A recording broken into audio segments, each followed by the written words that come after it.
भंडारा जिल्हा दूध उत्पादक सहकारी संघाच्या अध्यक्षपदाच्या निवडणुकीत भारतीय जनता पक्षानं विजय मिळवला आहे। भारतीय जनता पक्षाच्या या विजयामुळे काँग्रेसचे नेते नाना पटोले यांना पुन्हा मोठा धक्का बसला आहे। या निवडणुकीत महायुती आणि महाविकास आघाडीचे प्रत्येकी 6 सदस्य निवडून आले। त्यामुळे अध्यक्षपदासाठीची लढत अत्यंत चुरशीची झाली होती।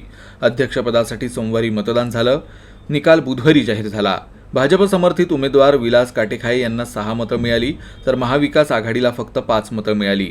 मतदानादरम्यान महाविकास आघाडीचा एक सदस्य अनुपस्थित होता, त्यामुळे भाजपला आघाडी मिळाली आणि विजय मिळाला।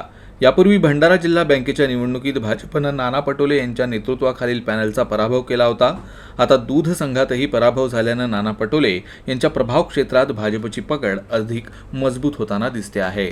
निश्चितच हा महायुतीचा तसा बघितला तर तिसरा विजय गोंदिया बँक असणार, भंडारा बँक असणार आणि त्यानंतर आता दूध संघ आणि इथे महायुतीचा तिसरा विजय आज झालेला आहे।